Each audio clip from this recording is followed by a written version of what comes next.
Hello everybody and welcome to another video. Today we're in the beautiful but very windy Edinburgh, Scotland. We're super excited to be in Edinburgh, the capital of Scotland. This is the first time we've been here in 7 years. And fun fact, I actually used to live here. I went to university in Edinburgh, and this is the place where I spent the longest period of time in my adult life. So I'm really happy to be back in my second home. Edinburgh actually has around 500,000 people living in the city region and then almost 1 million in the metropolitan area. So it's not the smallest place. Edinburgh is a really old city. It has beautiful buildings and so much to do. The weather is a bit moody in September, so let's hope we'll stay dry today. But let's start exploring and eat some Scottish food.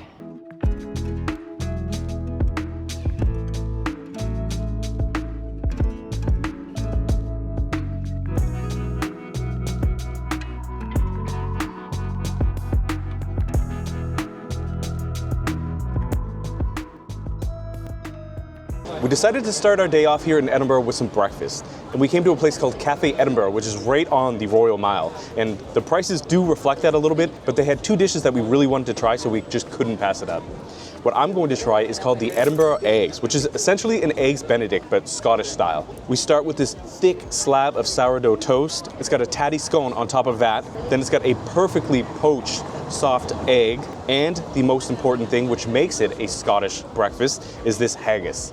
Now, if you don't know what haggis is, it's essentially the sheep's heart, liver, and lungs, all minced up with a bunch of different spices and oats, and it's also the national dish of Scotland. We're actually going to have that in our future video coming up when we try a bunch of different Scottish food. But let's get this started. It looks like it's topped with this spicy aioli as well.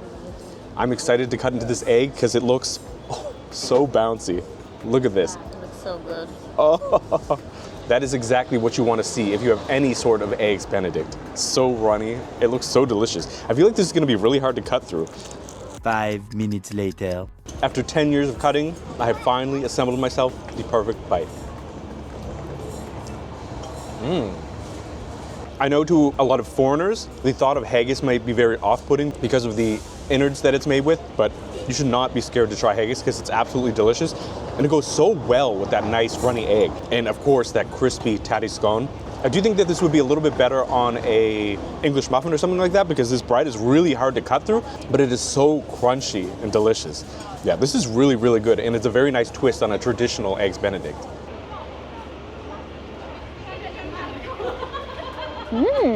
That is so good. I really love the sauce. It's kind of like sweet, tiny little bit spicy.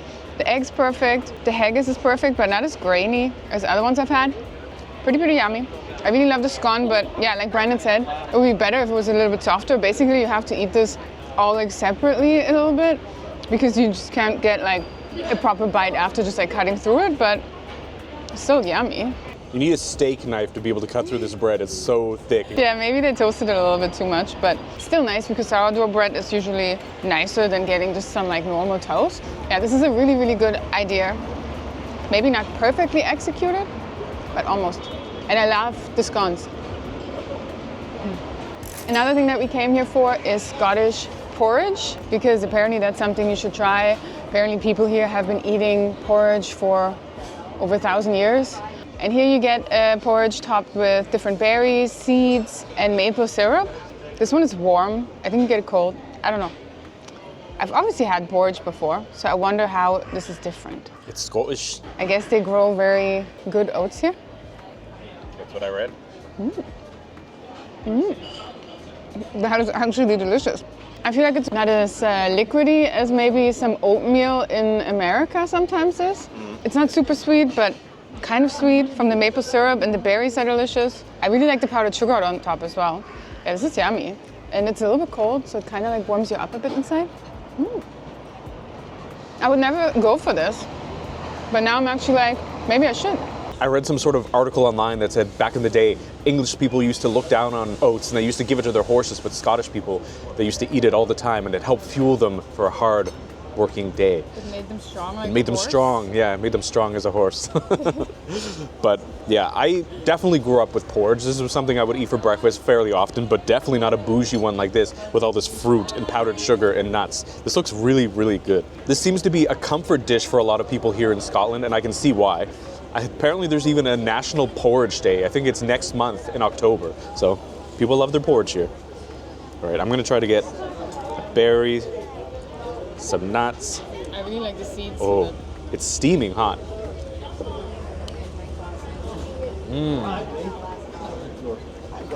Oh, my bad. So thick, so creamy, super hearty.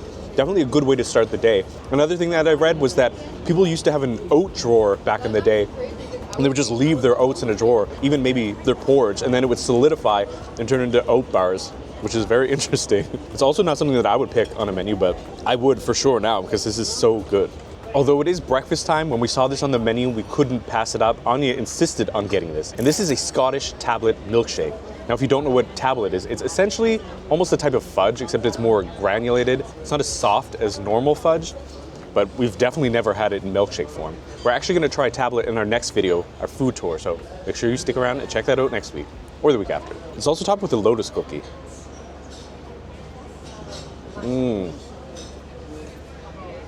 It is so sweet. That is so good.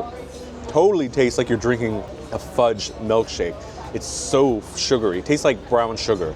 And this whipped cream on top is really, really good. Like, so fresh. This is delicious.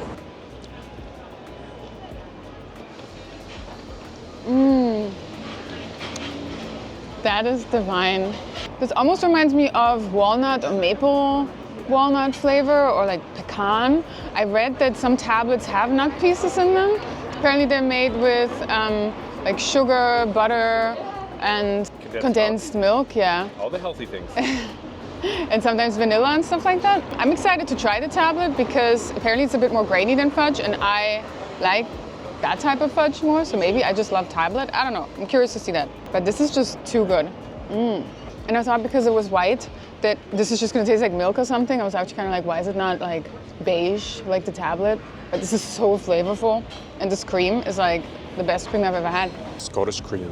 Yeah, I guess. And whoever makes this cream is like a cream master? master. Yeah. The other day we actually went to Deacon's House Cafe, which is a little bit further up the Royal Mile. And it's quite touristy, but it's this really cool old side street. And we had some overnight oats there, which were cold, but they were amazing as well. We had Scottish tea, we had some shortbread, and we had smoked Scottish salmon on a bagel. It was all very delicious, so you can go there too. But I think this one was better.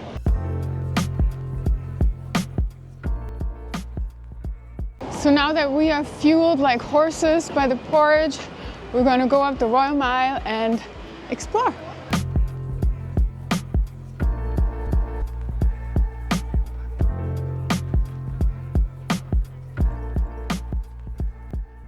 So we were just walking down the Royal Mile in Edinburgh, and I couldn't say no to the Fudge House.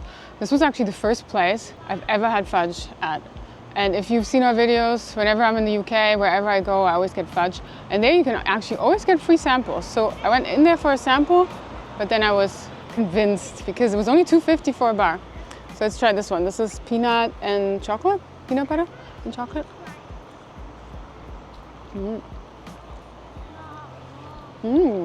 That's delicious. It's like, I feel like not as creamy as you like it, but also not as like grainy as I like it. It's like in between. The other flavor we got is walnut maple, and there are real chunks of walnut in here. That looks so yummy.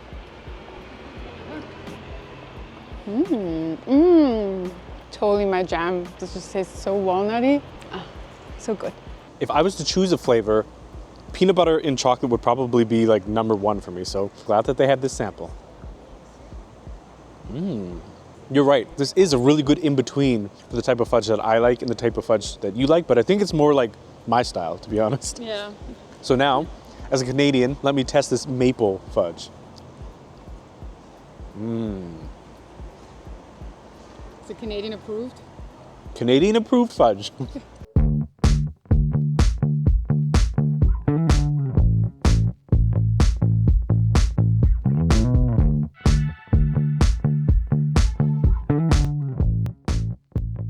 There's this church on the Royal Mile, the Tron Kirk, it says, and I'm pretty sure this never used to exist before. I think it was just a closed down church. Now there's like this market inside with all these artists and stalls. It's pretty cool. I could be wrong. I'm 99% sure that it didn't exist, but who knows?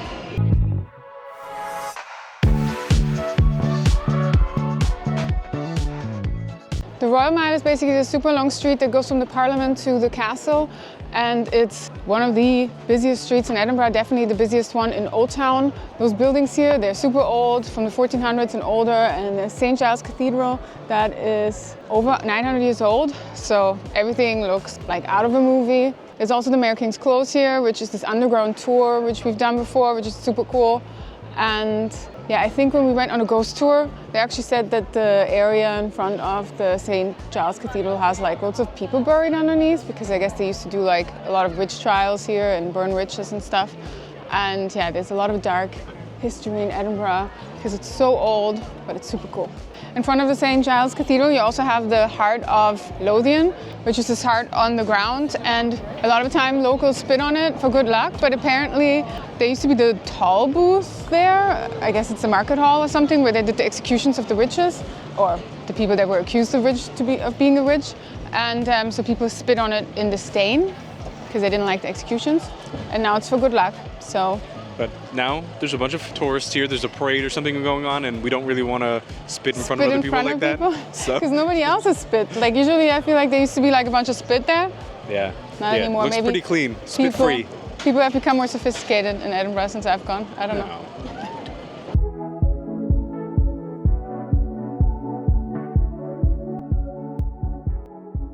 I actually found my old house, 369 High Street. So maybe one day when you're in Edinburgh and I'm famous, people are gonna line up here and see where I lived. You reckon that's gonna happen? Totally.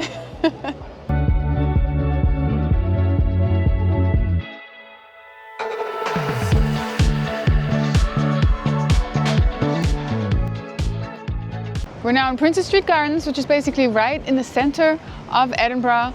It's super nice right now. The sun came out, so it's blue skies, and you can see all the houses in Old Town and the castle.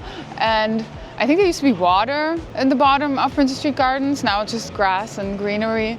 And we're also right here in front of the Scots Monument, a place that is on all the postcards and stuff, like very well known. It's a monument to the writer Sir Walter Scott, and the second largest monument in the world that's for a writer. It was opened in 1844, and you can pay to go up to the top, and it gives you a really nice view, but we don't have the money for that, so we're going to find somewhere else where you can have a really nice view of the city. Especially since it's super sunny right now, which is a rare occasion in Edinburgh. So we need to like take the chance and... Yeah, let's see if it lasts. Probably not. It'll probably rain in like 2 seconds.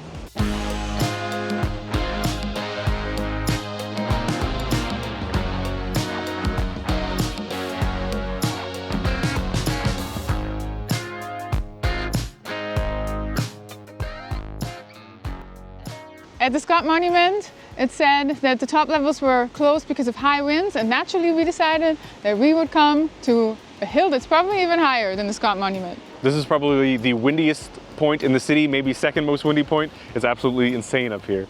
But we came to Calton Hill, which is this hill in the middle of the city, and you can get 360-degree views of the city, and it's beautiful. And basically when you Google Edinburgh, I think this is the skyline you usually see. It's like this Dugald or Dugald Stewart monument. And yeah, it's just beautiful. Yeah, it's very strange though, because behind us we have this monument that looks like the Parthenon in Athens. That Dugald or Dugald Tower is actually designed after the Athens Tower of the Winds or something. So I guess they did this on purpose, because they could tell this just looks like the Acropolis. Totally feels like the Acropolis. Same thing, amazing views of the city, but I don't know which one's more beautiful. They were both amazing, but yeah. Definitely come up here. Yeah, definitely come up here. It's so nice. So Calton Hill is a great spot to come if you are maybe not so able-bodied. The walk up here didn't actually take that long. I think it was only a couple of minutes. It said 19 minutes on Google, but it wasn't bad at all. And like for 3 minutes. Yeah, it was like 3 minutes. If you are more able-bodied, you like your exercise, you like hiking, one of the main spots to see in Edinburgh is Arthur's Seat, which is part of the Craigs here in Edinburgh. It used to be an active volcano, as I think this hill as well did, and it gets the name Arthur's Seat apparently because of the legend of King Arthur. I don't know if that's true or not, but it's very beautiful. I would say that has the most beautiful scenes of the city, but that hike is intense. So that's up to you of whether you want to do that or not. Anja also told me that a lot of people go up there to jump off and kill themselves, which is pretty dark. From the Craigs over there. There's a cliff next to Bannerman. Yeah, so maybe don't do that, but come here for the views because they're incredible no matter where you go.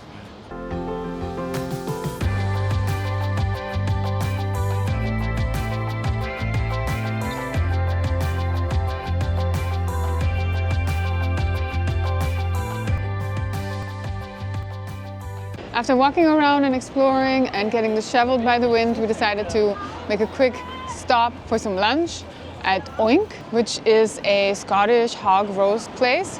They have multiple branches. Apparently, it's run by a pig farmer and a sheep farmer from the Scottish borders, and they started in 2008 after they always went to the farmers markets and sold their stuff there, their pork. Because they basically have like this roast pig in the window. Yeah, you get these sandwiches, these rolls with pork, and you can get different toppings. We got haggis, the national dish of Scotland, and some chili jam. That's what the guy recommended. It looks delicious, it smells delicious. Let's see.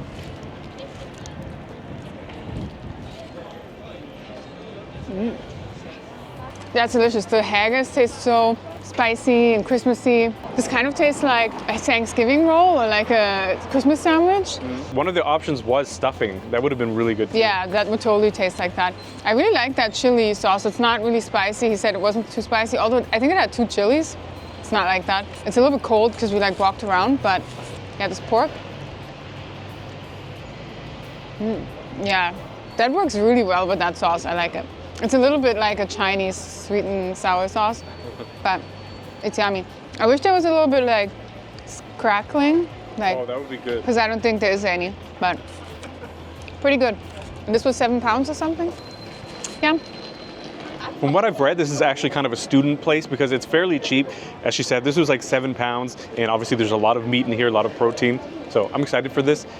I was very curious about what the stuffing option would have been like, but we're in Scotland after all, so of course we had to get haggis. And you will see us eat haggis probably many times on this Scotland journey. All right.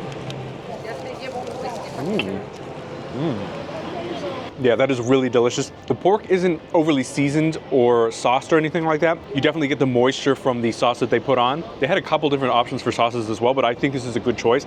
And I really like the haggis as well. I think this would have been really amazing if you could put the stuffing on top and the haggis, because it was like a sage stuffing. It sounded really, really good. But of course, I love haggis. Yeah, this is really, really tasty.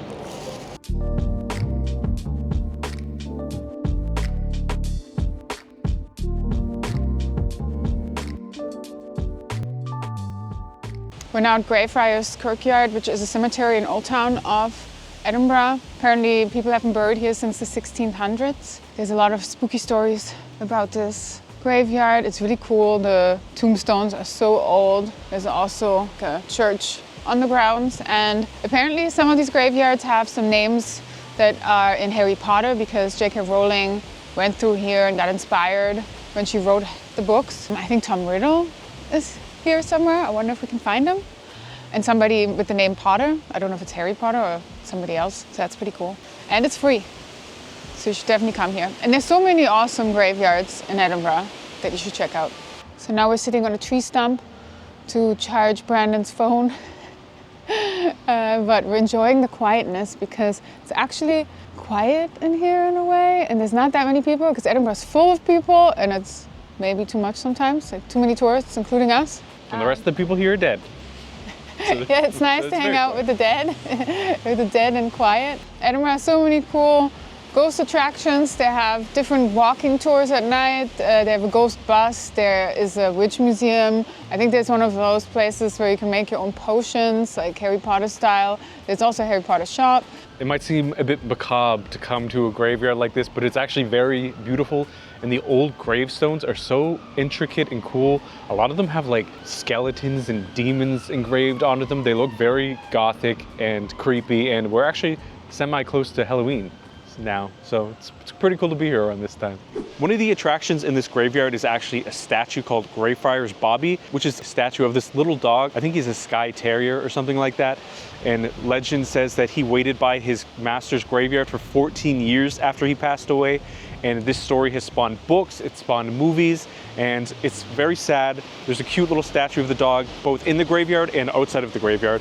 And there's also a pub called Greyfriar's Bobby Pub or restaurant or something in front of this entry to the graveyard as well. There's also a similar story like that in Japan about a dog who waited for his master after he passed away for years and years, so it's kind of similar. Apparently you're supposed to rub his nose for good luck because his nose is like wiped away and the bronze is exposed, so pretty cute story. Apparently there's an active poltergeist in this graveyard, and we've been trying to talk about ghosts for a bit, and every time we do, it starts going crazy. The wind is trying to blow us away.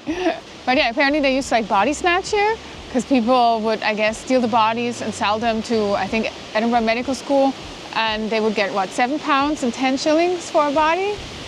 And there's these cages at the sides, and I guess they were supposed to deter people from being able to steal the bodies. Yeah, there was also these 2 men called, what, Burke and Hare? Yeah. Who lived in Edinburgh back then in the, what, 18th century, early 19th century. And they used to go around and just straight up murder people so that they could sell their corpses. Typically the universities would only purchase corpses that clearly died of natural causes or suicide prison or yeah. But clearly these guys murdered people and got away with it and just sold off their bodies. So that's another creepy fact about Edinburgh. We found Tom Riddle's grave.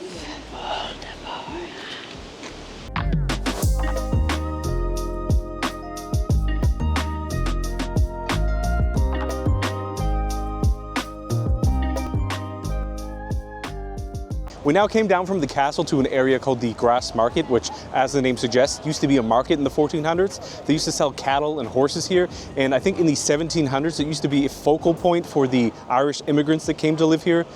Most of the city's poorest people actually lived here, and it's actually located in a hollow in the city. Compared to the rest of the city, it's very flat here. It feels like a big ditch, while the rest of the city is so high up. So I guess that's why the lower class was here and the higher class was up top. And I think up until 1764, they actually used to hang people here, much like in other many areas of the city. And it was a spectacle. People watched it for entertainment, which is kind of sick, but I mean, that was the entertainment back in the day, I guess. I feel like everywhere you go in Edinburgh, there is so much dark history. As we mentioned before, there's ghost tours, there's witch shops. I feel like no matter where you go in the city, somebody probably died where you are because a lot of people died here.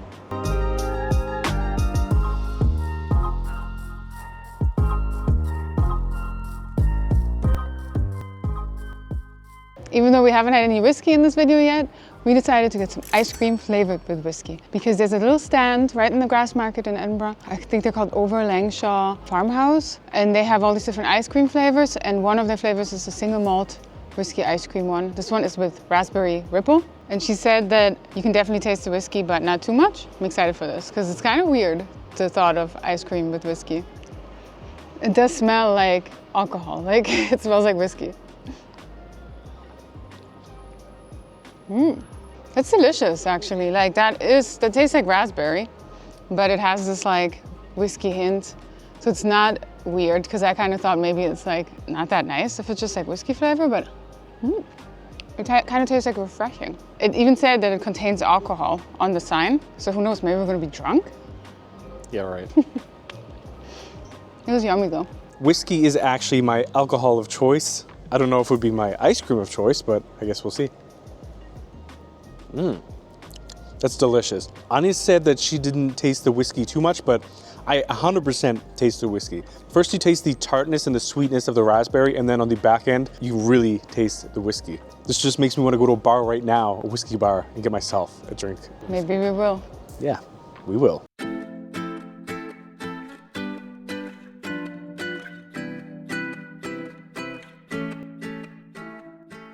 We're now at a pub called the White Hart Inn, which has been around since 1516. It's actually one of the oldest pubs in Edinburgh, and it's considered to be one of the most haunted as well. The sign outside says that it's named after one of the most rare animals in the Highlands, the White Hart, which is a red stag or a red deer that, I mean, maybe is albino, maybe that's why it's white, and sometimes they're only seen once every century, so they're very rare. I got myself a Belhaven Bess, which I guess is from Dundee, Scotland. I wanted to get an Innocent Gun, which is from here, but they didn't have any, so maybe we can have that later. So, cheers.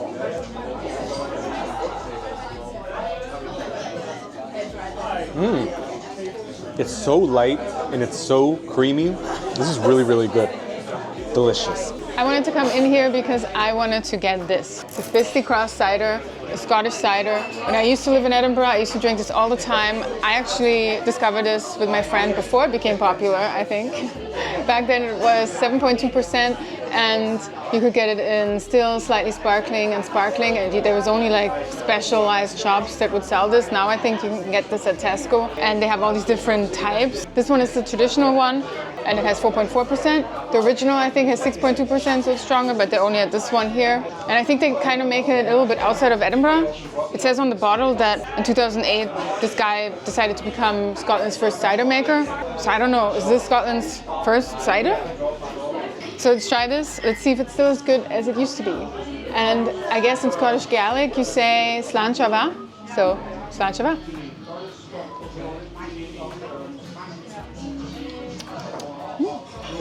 Very, very sweet. Tastes like apple juice. Kind of tastes, I guess, like it used to taste. It doesn't have this fermented taste that I don't like. This is like really sweet and yummy. Just doesn't have enough percentage. I want to have the original one. But you should definitely try this. I think this is one of my favorite ciders in the UK. Or maybe the favorite one.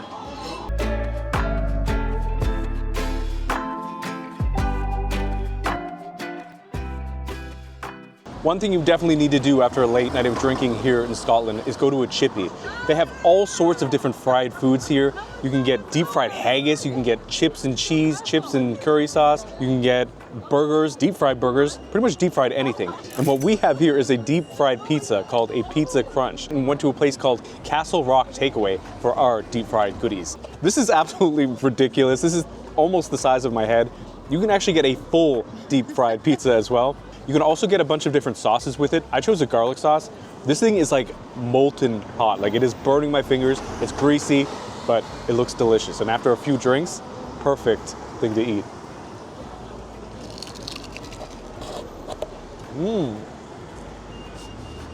Oh my god. It tastes exactly how it looks. It is super crunchy, super cheesy, super doughy. It's essentially one of those cheap frozen pizzas that you would get late at night, except battered and deep fried. But what makes it is this garlic sauce. If you ate a full pizza or full half pizza, your stomach would be doing backflips by the end of the night, especially mixed with all that alcohol. But this is so good. Look at that. That is really yummy, actually. It's basically just dough, though. There's like not much like cheese and tomato sauce on it, and there's definitely no other toppings. It's kind of weird, like the idea that they just literally battered it. I kind of thought maybe they just put it in the grease and fry it, but it's actually battered, like it's a piece of fish. But this garlic sauce is so delicious. It brings back memories. It's so garlicky. I feel like it's a little bit different than like the garlic sauce like back home in Germany where I'm from. I don't know, I used to get chips and cheese and garlic sauce. I don't know, my friend said that maybe that's a Scottish thing too, that you get like sauces on top of your chips. I'm not sure. But yeah, that brings back memories. Like this garlic sauce with this pizza, yum. Like a posh version of this would be really good. Like lots of meats, lots of cheese, lots of vegetables on it. That would be really good. Yeah, it would be nice if you could like pull the cheese and stuff. Yeah, and maybe some pepperoni or something too. Like, that would be good. And for dessert, we're gonna have something that's quite iconic in Scotland, and that is the fried Mars bar. Apparently this was invented by a guy named John Davy in Stonehaven, Scotland in 1992. And now it's all over Scotland, and at the Chippies you can actually get other candies fried now. They even have a deep fried banana bar. You can get Twigs, you can get Snickers, you can get anything, depending on what they have, obviously. Let's try it. This is so good. It's so weird how the Mars bar changes. I'm normally a person who loves chocolate in the fridge, so I don't really like melted stuff. This one is obviously melted, but I don't know, this is just like so yummy. It's so gooey, and the batter works too, which is bizarre because I guess it's kind of like a savory salt batter? I don't know. It's yummy. You might think this is weird, which it is. But you should definitely try this. This is delicious. I think we had one of these for the first time 10 years ago when we visited Edinburgh together. I also think we got a deep fried burger, and I think also maybe we had Pizza Crunch. Yeah, but it's been 10 years, so I'm excited for this.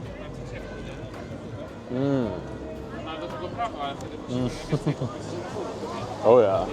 Chewy, chocolatey, sweet, caramelly. This thing is absolutely perfect, and it is the ideal late night drinking snack if you're looking for something sweet.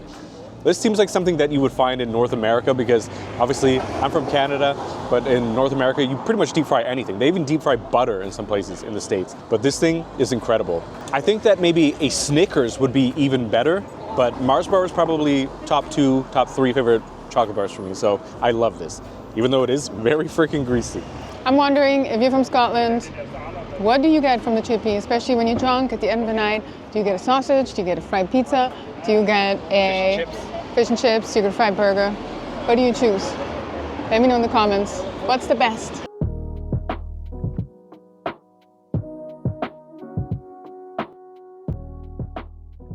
One of the things that I always thought was one of the coolest things about Edinburgh was that it's basically built on 2 levels, and there's the Edinburgh Vaults under South Bridge. South Bridge was basically built in 1788, I think, and they built all these underground rooms underneath, kind of almost like its own little city. There's 120 rooms or vaults down there, and for the first 30 years after they were built, they were used for taverns, merchants, cobblers' workshops, and just like people having like, I guess, little shops and stuff. And later, homeless people were living in there, and then like just like poor people. There was a lot of disease down there, people died. There was not much ventilation, and then they built tenement buildings around it, so basically they're completely closed off. There's certain bars on Nidri Street. There's the Hive, which is a club, and then there's Whistle Binkies. There's Banshee Labyrinth. I really wanted to go there, but they're only open at 7, which is too late for us. We're like grandma and grandpa.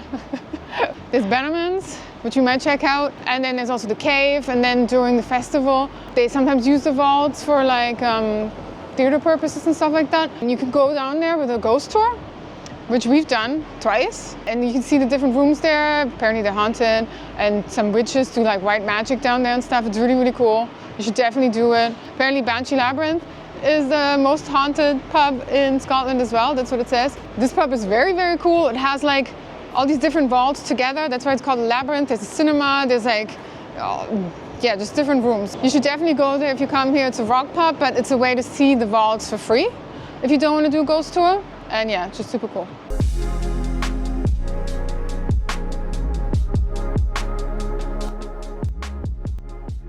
We now came to a place called Bannerman's Pub, which is a place that Anja used to frequent back in the day.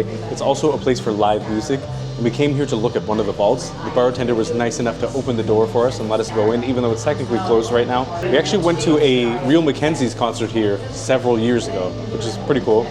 We got ourselves a Innocent Gun and Whiskey combo, which was only £10, which is not bad at all. Innocent Gun is actually a beer made here in Edinburgh. This is the beer that I tried to get earlier in the other bar. Let's try it out.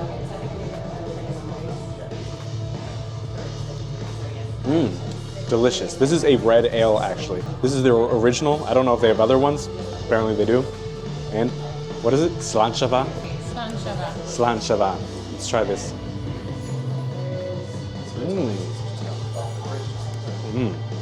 Strong, smoky, delicious. I am a massive whiskey fan, so to me, this is perfect combination. This actually is a Scottish golden beer, and it says that it was made in a whiskey barrel. It says single malt whiskey case matured. So that's interesting.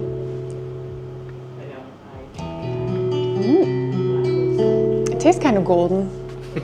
Like a little bit sweet. And this whiskey actually has 46% alcohol. And it smells so smoky. I could smell it from like meters away. I don't know, like that sounds, I feel like this is the strongest smelling whiskey I've ever had.